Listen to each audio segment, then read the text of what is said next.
Scientist का plan है कि हम दुनिया के बाद मरीख पर भी इंसानी आबादी कायम करें। लेकिन प्रॉब्लम यह है कि मरीख इंसानों के लिए सूटेबल नहीं है। इसके लिए साइंसदान चाहते हैं कि मरीख को दुनिया जैसा बना दें, यानी कि ऐसे दिखने वाले मरीख को बदलकर ऐसा बना दें। बज़ाहिर सुनने में तो ये बात बहुत ही अजीब और साइंस फिक्शन लगती है, लेकिन इस पर ऑलरेडी साइंटिस्ट के पास प्लान्स हैं। जी हाँ, आज हम जानेंगे कि इंसान कितना आगे जा चुका है कि हम एक पूरा का पूरा सैयारा यानी कि प्लैनेट अपने लिए ढालने को कंसीडर कर रहे हैं। This is Gauhar Rizvi and you are on my channel.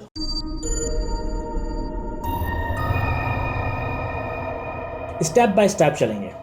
हम आज 3 सवालात को एड्रेस करेंगे। हम मरीख पर क्यों जाएं, हमारी दुनिया और मरीख में क्या फ़र्क है जिससे इंसान ज़मीन पर रह सकते हैं और मरीख पर नहीं, एंड मरीख को हम कैसे बदलेंगे।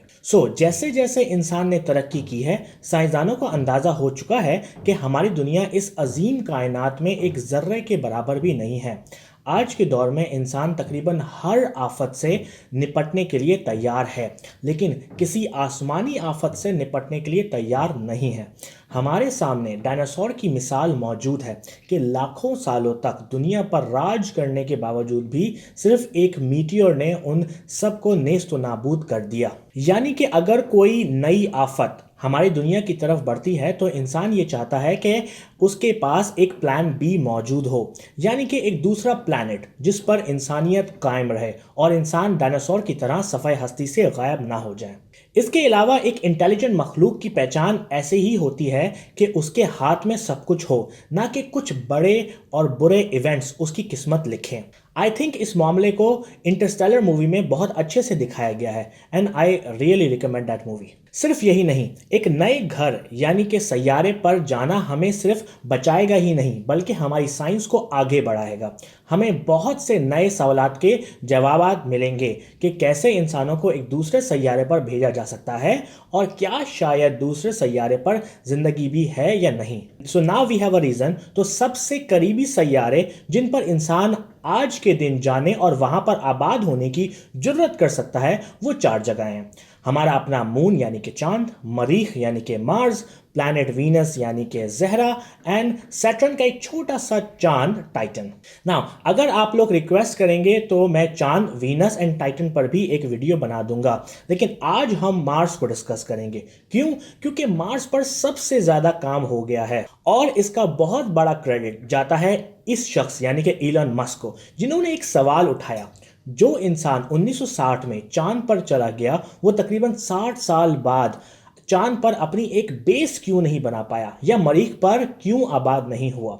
इस सवाल ने इलॉन मस्क को परेशान रखा और आखिरकार उन्होंने खुद ही फैसला किया कि वो एक प्लान बनाएंगे इंसानों को मार्स पर भेजने का और वहां आबाद करने का। नाउ हमारी ज़मीन इंसानों के लिए एकदम मौजू है। हमारे पास ऑक्सीजन है जिससे हम सांस लेते हैं। हमारी दुनिया का टेम्परेचर भी हमारे इज्साम के लिए मौजू है।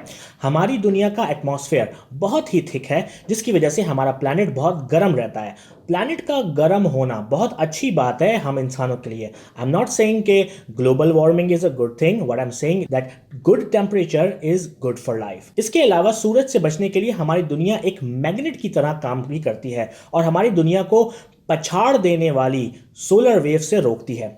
हमारी ज़मीन ज़रखेज़ है यानी कि हम इस पर अनाज उगा सकते हैं और उसी की वजह से ज़िंदा भी रह सकते हैं।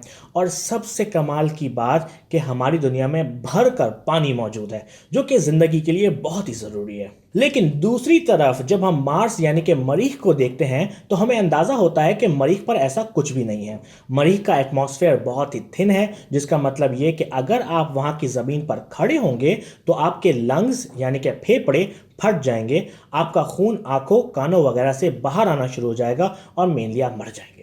वहाँ के एटमॉस्फेयर में ऑक्सीजन की जगह कार्बन डाइऑक्साइड CO2 है जो कि अगेन आपकी सेहत के लिए मुज़र है। और मरीख की ज़मीन भी ज़रखेज़ नहीं कि उस पर कुछ उगाया जा सके।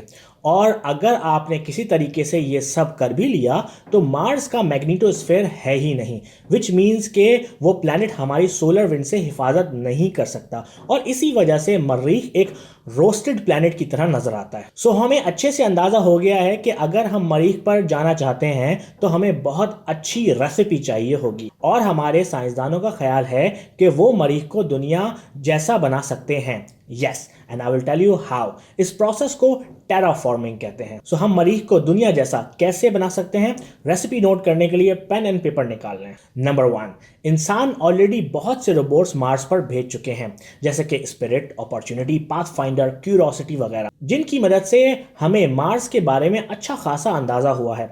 साइंटिस्ट को आज पता है कि मार्स के पोल्स पर CO2 फ्रीज हुई है और वहीं पर एक भारी मिकदार में पानी भी फ्रीज हुआ है।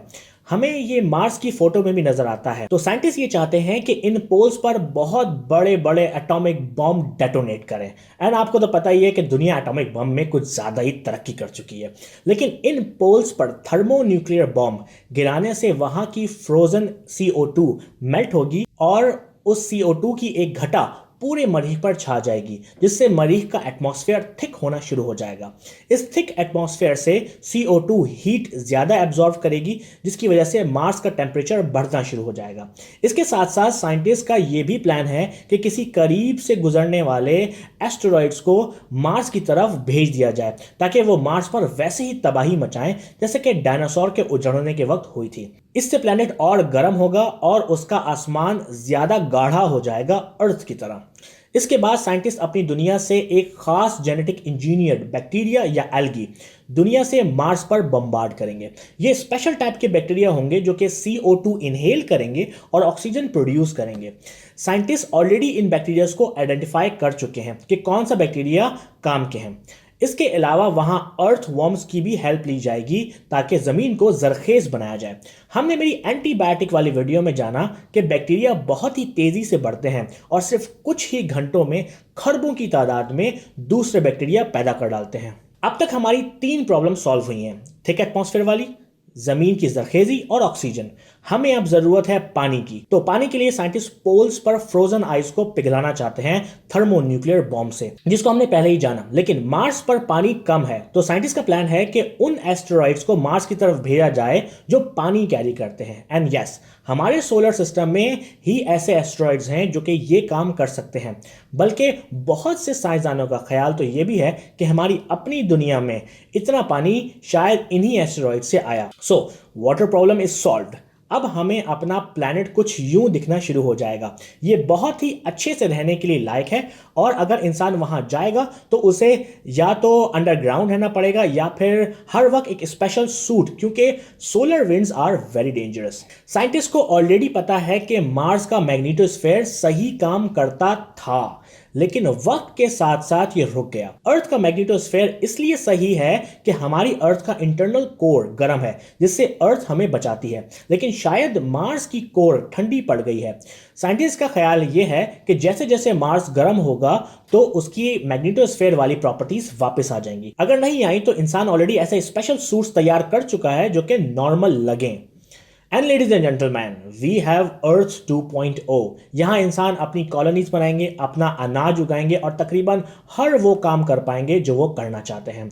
साइंटिस्ट का ख्याल ये है कि इस प्रोसेस में 20 साल से 200 साल तक लग सकते हैं या शायद उससे भी ज्यादा। लेकिन उससे भी कमाल की बात यह है कि एक छोटे से प्लेनेट पर एक अदना से इंसान का सिर्फ इस मामले में सोचने की जुर्रत करना एक बहुत ही बड़ी बात है और इंसान तो ये आज करने की कंडीशन में भी आ चुके हैं।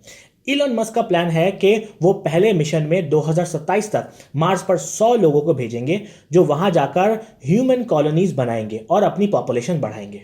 होप कि आपको ये मेरी वीडियो पसंद आई हो। अगर आप ऐसी और भी वीडियो देखना चाहते हैं तो प्लीज़ मुझे यूट्यूब पर सब्सक्राइब करें। अगर आपके पास कोई सवाल है तो प्लीज़ मुझे कमेंट में पूछें and I will happily respond to it. मुझे यूट्यूब पर ज़रूर सब्सक्राइब करें www.youtube.com/mychannelvideo and I will see you in the next video.